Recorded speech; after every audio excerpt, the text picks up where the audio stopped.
हम जो है वो पैनक्रेटाइटिस पे थे।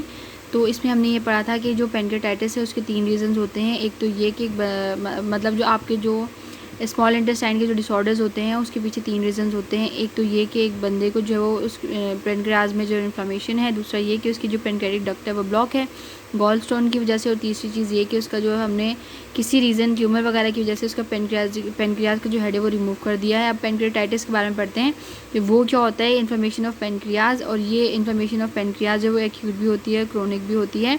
और जो क्रोनिक होती है वो मतलब अगेन वो बहुत ख़तरनाक होती है, वो इसके सीवियर इफ़ेक्ट्स होते हैं। जो सबसे कॉमन रीज़न है ना पैनक्रेटाइटिस का वो ये है कि वो लोग जो ज़्यादा अल्कोहल लेते हैं उनको भी पैनक्रियाज में इन्फ्लेमेशन हो जाती है। और सेकंड मोस्ट कॉमन कॉज जो है पैनक्रेटाइटिस का वो ये है कि गॉल ब्लैडर स्टोन, हमारे यहाँ बहुत ज़्यादा हमने देखा है कि गॉल स्टोन निकलवा रहे होते हैं, वो गॉल ब्लैडर रिमूव करवा देते हैं हद से ज़्यादा, तो गॉल स्टोन हो जाता है और उसकी वजह से भी पैनक्रेटाइटिस हो जाता है। आगे हमने पढ़ना है, ये सारी चीज़ें बार बार रिपीट हो रही हैं, ठीक है। तो आगे हमने पढ़ना है meal absorption by small intestine. तो हम पहुंच गए हैं स्मॉल इंटेस्टाइन के डिसऑर्डर्स पे। ये बहुत कॉमन है, बार बार एक ही चीज़ रिपीट होगी। इसमें सिर्फ ये है कि जो आपके स्मॉल इंटेस्टाइन का काम है ना कि उसको कुछ न्यूट्रिएंट्स जो है वो एब्जॉर्ब करने हैं। अगर किसी रीज़न की वजह से ये काम नहीं कर पाती, यानी जो इसको अब्जॉर्ब करना है, जो न्यूट्रिएंट्स इसको एब्जॉर्ब करने हैं वो प्रॉपर्ली एब्जॉर्ब नहीं करती, तो हम इस कंडीशन में कहते हैं स्प्रू। अब इस फ्लू में एक है नॉन ट्रॉपिकल, एक है ट्रॉपिकल। जो ट्रॉपिकल होती है वो ट्रॉपिकल एरियाज़ में होती है, जो नॉन ट्रॉपिकल है ट्रॉपिकल एरियाज़ ऑफ बॉडी, ठीक है, वो दूसरा वाला नहीं। नॉन ट्रॉपिकल स्प्रू जो होता है वो अक्सर बच्चों में होता है, और ये इडियोपैथिक स्प्रू को भी हम इसको कहते हैं। ये क्या होता है कि अगर हम ग्लूटेन यानी गंदम दलिया वगैरह अगर कोई बंदा ले रहा है ना, तो उससे समझ लें एक तरीके की एलर्जी होती है, और उसकी वजह से जो है उसके टॉक्सिक इफेक्ट्स कुछ हो जाते हैं, जिसकी वजह से अब्जॉर्प्शन प्रॉपर्ली नहीं हो पाती। तो हम इसका सिंपली इलाज ये करते हैं कि हम बोलते हैं कि अपनी डाइट से ये जो चीज़ें हैं गंदम वगैरह इनको रिमूव कर दें जिनके अंदर ग्लूटेन है, तो आपको जो है वो टॉक्सिक इफेक्ट्स नहीं होंगे और आप ठीक हो जाएंगे। और दूसरी होती है ट्रॉपिकल स्प्रू। ट्रॉपिकल स्प्रू जो है वो A different type of sprue called tropical sprue frequently occurs in the tropics and can be treated with antibacterial agents। ये बहुत ईजी सी चीज़ है, इसको इतना डिटेल में नहीं पढ़ना। अब मेल एब्जॉर्प्शन ऑफ स्प्रू का जो है वो एक छोटी सी चीज़ ये है कि जब इसमें जो है वो मेल एब्जॉर्प्शन ऑफ स्प्रू में एक चीज़ टर्म यूज़ होती है कि स्टीटोरिया। अब ये चीज़ क्या है कि आपके स्टूल के अंदर जो है वो हद से ज़्यादा फैट आने लग जाता है। Fat as it is fat के मतलब चंक्स नहीं आते, वो फैट जो है वो अच्छी तरीके से डाइजेस्ट हुआ हुआ होता है। वो क्या कहना चाहिए कि वो छोटे छोटे कि वो मतलब सॉल्ट्स और फैटी एसिड्स बन के जो है मतलब वो फैट जो है वो अच्छी तरीके से डाइजेस्ट होके अपने स्मॉल स्ट्रक्चर में आके फैट जो है वो फैट से सॉल्ट और फैटी एसिड में कन्वर्ट होकर जो है वो आ जाता है, लेकिन वो एब्जॉर्ब नहीं हो पाता। तो हम क्या देखते हैं कि अगर फैट अगर सीधा सीधा आ रहा होता तो ये था कि हमारे डाइजेशन में प्रॉब्लम है, लेकिन नहीं, डाइजेशन पूरी तरीके से काम कर रही है। उसने फ़ैट को तोड़कर जो है वो सॉल्ट भी बना दिया, फैटी एसिड भी बना दिए हैं। अगर फिर भी जो है वो हमारे पास स्टूल के अंदर जो है वो ये प्रोडक्ट्स आ रहे हैं और फैट आ रहा है, तो इसका मतलब ये है कि जो प्रॉब्लम है ना वो हमारे एब्जॉर्प्शन वाले जो है वो एरिया में आ रही है। यानी डाइजेशन तो प्रॉपर्ली हो रही है लेकिन जो है एब्जॉर्प्शन डायरेक्टली नहीं प्रॉपर्ली नहीं हो रही।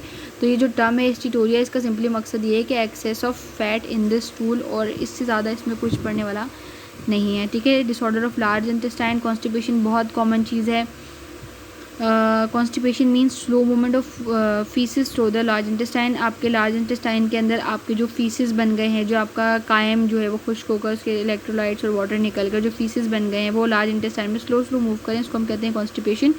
इसके बहुत सारे रीज़न हैं, लेकिन एक बहुत कॉमन सा रीज़न जो है वो सिंपली ये है कि अगर जो है वो आपको जो है जिस टाइम पे जो है वो आपको नेचुरली डिफिकेशन का जो है वो पैगाम आ रहा है कि भाई अब जो डिफिकेट कर दें, नेचुरल डिज़ायर हो रही है, अगर आप उस टाइम पे डिज़ायर को रोक देते हैं ज़बरदस्ती और अपनी मर्ज़ी से जब दिल करता है डिफिकेट कर रहे हैं, तो इसमें ये डिसऑर्डर जो है वो जनरेट हो जाता है और बॉडी को इस चीज़ की आदत हो जाती है, तो वो आपको बोलना ही छोड़ दे, भाई मैंने तो बोलना ही छोड़ दिया है, जब दिल कर रहा है तब जाओ, तो ये आपको कॉन्स्टिपेशन हो जाती है। इसमें एक इशू ये होता है कि हद से ज़्यादा जो है वो इलेक्ट्रोलाइट्स और लिक्विड जो है वो आपकी बॉडी एब्जॉर्ब कर लेती है, जो फीसेस होते हैं वो बहुत ज़्यादा ड्राई होते हैं, जो पेन भी कॉज कर देते हैं, ठीक है,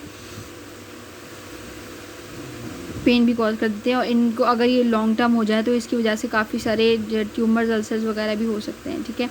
बेबीज़ के अंदर ये जो कॉन्स्टिपेशन होती है वो इसलिए होती है, बेबीज़ में होती है ना, बहुत ज़्यादा होती है कॉन्स्टिपेशन, वो सिर्फ इसलिए होती है ताकि उनके अर्ली ईयर्स में उनको ये ट्रेनिंग दी जा सके कि आपको डिफिकेशन जो है वो कंट्रोल किस तरीके से करनी है ताकि आगे प्रॉब्लम ना हो, ठीक है। अब इसमें क्या होता है ना कि अगर आपने जैसे आपको डिज़ायर हो रही है तो आपकी बॉडी जो है ऑटोमेटिकली काम कर रही होती है, आपका इंट्रिंसिक नर्वस सिस्टम जो है वो पेरिस्टालसिस करवाना शुरू कर देता है कि भाई डिफिकेशन की डिज़ायर करो, यहाँ पर जो है रेक्टम के अंदर सारा मटेरियल जो है पहुँच चुका है, ठीक है। अब आपने जो है वो डिफिकेशन की डिज़ायर होने के बावजूद भी जो है वो उसको कंट्रोल कर लिया और डिफिकेट नहीं किया, तो वो जो इतनी मेहनत की है पैरासिम्पैथेटिक नर्वस सिस्टम ने और एंटेरिक नर्वस सिस्टम में, वो हो गई ज़ाया, ठीक है। अब आपको क्या करना पड़ेगा कि जब आप खुद ये मेहनत करेंगे तो वो जो उन्होंने जो जिस तरीके से जो नेचुरली जो मूवमेंट हुई थी वो उस तरीके से नहीं होगी और आपको प्रेशर देना पड़ेगा, जिसकी वजह से कुछ डिसऑर्डर्स हो जाएंगे, ठीक है। अब एक चीज़ इसमें हमें पढ़ते हैं कि मेगा कोलोन, अगर एक चीज़ मतलब मेगा कोलोन इज़ व्हाट, कि अगर आपने जो है वो डिफिकेशन नहीं की और जो भी आपका जो फेसेस थे उनको रोक लिया है डिफिकेट होने से, अब वो रोक लिया है आपने, उनको निकलने नहीं दिया, तो उन बेचारों को कहीं पे तो रुकना है ना, तो वो कहाँ रुकेंगे, वो रुकेंगे आपके मेगा कोलोन के अंदर। सिंपल, ख़त्म हो गई बात, ये इतना सही था। मेगा कोलोन मतलब कि जो आपका जो साइज़ है वो कोलोन का वो बड़ा हो जाता है डिफिकेशन ना करने की वजह से। डायरिया हमने पहले पढ़ लिया था। डायरिया इज़ समथिंग लाइक कि किसी भी वायरस या बैक्टीरिया, जैसे कि कॉलेरा हो गया या फिर सेकंड मोस्ट कॉमन है कॉलन बेसिलाई। इसकी वजह से क्या होता है कि आपके जो इंटेस्टाइन होती है उसके अंदर इरिटेशन होती है और जो 2-3 घंटे में उसको एक जो है वो मतलब 10 से 12 घंटे में जाके और 2 से जो आपके फूड को डाइजेस्ट करना था और 2 से 3 घंटे में जाके उसको डिफिकेशन के प्रोसेस को इनिशिएट करना था, वो जाके 1 से 2 मिनट में कर देती है। 1 से 2 मिनट में ही उस प्रोसेस को इनिशिएट कर देती है और आप बार बार वॉशरूम जाने लग जाते हैं, जिसको हमने रश पेरिस्टालसिस में पढ़ा था। रश पेरिस्टालसिस में जिसको हम कहते हैं ना पेचिस हो गए और बार बार वॉशरूम जा रहा है। अब इसकी कुछ टाइप्स हैं, जिसमें सबसे कॉमन टाइप इसकी है ये साइकोजेनिक डायरिया। ये क्या होती है कि अगर हम मूवीज़ में देखते हैं ना कि किसी को कोई टेंशन हुई, किसी से डर गया और डर के मारे उसके कपड़े ख़राब हो गए, तो ये वो वाला है। इसको हम कहते हैं इमोशनल डायरिया, यानी आपने किसी प्रेशर और टेंशन में आके जो है वो डिफिकेट कर दिया, तो उसको हम कहते हैं साइकोजेनिक डायरिया, ठीक है। और ये है अल्सर कोलाइटिस, ये रहा यहाँ पे, ये डिज़ीज़ है। ये आपके लार्ज इंटेस्टाइन की वॉल्स के अंदर अगर अल्सर हो जाए या छाले वगैरह बन जाए तो उसको हम कहते हैं अल्सरेटिव कोलाइटिस। और ये इतना ज़्यादा कोई मतलब ख़ास पढ़ने वाला नहीं है। जो मेन चीज़ है वो है वॉमिटिंग, और उसको हम नेक्स्ट वीडियो में ख़त्म करेंगे इंशाल्लाह।